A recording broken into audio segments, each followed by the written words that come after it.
Kiswahili? Kiswahili sawa sana.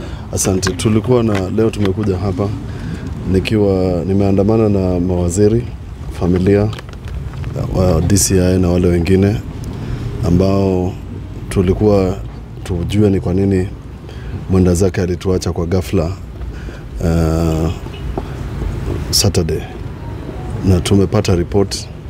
Wakati tulikuja hapa Jumamosi tulikuwa na wasiwasi na maswali ambayo tulikuwa na yamejibiwa. Swali la kwanza, kulikuwa na alama ilikuwa hapa kwa kichwa ambayo ilikuwa inatutia wasiwasi. Alafu ukiangalia sura yake ulikuwa unaona kuna upungufu wa damu. Kwa hivyo maswali haya yamejibiwa kwamba roho yake ilipasuka na ikafuja damu, na inawezekana wakati jambo hili lilikuwa naendelea ndio alikuwa anafanya, alikuwa anahisi kwamba akona kitu tunakiita na kimombo gas. Alikuwa ameanza kufuja na inawezekana pia aligongwa wakati aidha kizunguzungu akipatwa na hiyo janga, ndio alama ilikuwa inaonekana kwa kichwa. Kwa hivyo familia wameambiwa na wameridhika, na sisi kama serikali ya Makueni, jambo ambalo ni muhimu kwetu ni kwamba kujua kwamba Dr. Sonia hakuna jambo ambalo alitendewa mbaya. Hiyo ni kitu muhimu kwetu, pamoja na familia na DCI ambao walikuwa hapa. Kwa sababu mtu akifa ghafla kitu kama hiyo, maswali mengi yameibuka. Nimepigiwa simu na watu wengi sana, magavana, PSS, mawaziri ambao walifanya na Dr. Sonia, na ni vizuri tumepata majibu ili pia familia ambao wako hapa na marafiki wapate ridhaa ama wapate consolation kwamba hakuna jambo mbaya lilifanyika kwa mtu wao.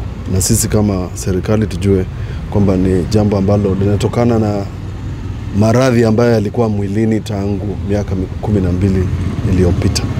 Kwa hivyo tumefika hapo Jumamosi, tutampumzisha Sonia. Sisi tumepata nafasi, tumeonyeshwa kila kitu.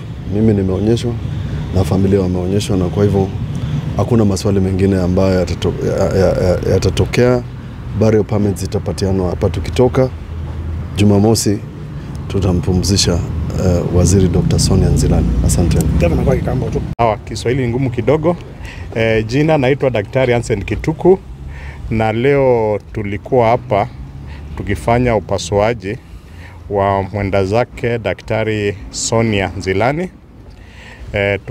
Tumepatiwa ruhusa na familia tuweze kuongea na press, tuwaelezee nini ilifanyika, ndio police waweze kuelezea watu public ile kitu ilifanyika, sababu familia peke yake haiwezi ambia kila mtu ilifanyika nini, lakini lazima ilibidi tuulize familia watu ruhusu, sababu ethics inasema tunapaswa tu tuambie familia ile tumepata. Na tumefanya upasuaji wa Dr. Sonia nikiwa na mwenzangu Dr. Waithera mwenye alikuwa anasimamia serikali. Mimi nilikuwa nasimamia familia, na kwa ufupi tumepata ya kwamba daktari ile shida ilimpata ni roho ilipasuka.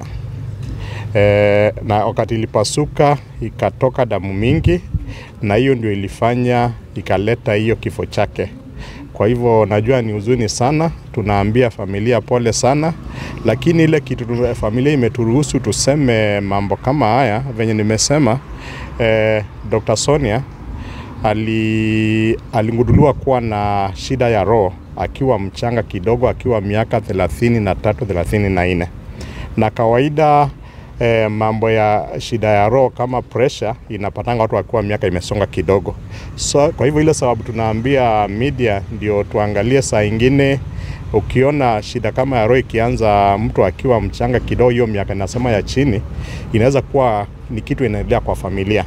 Kwa hivyo pia ni mzuri kwa media muelezee wananchi kwamba kama watu wanajua mtu wao mwenye alifariki ghafla, ni vizuri watokee kwa hospitali waangaliwe. Wale wamebaki familia ndio kunaweza kuwa na shida inaweza tatuliwa. Asante.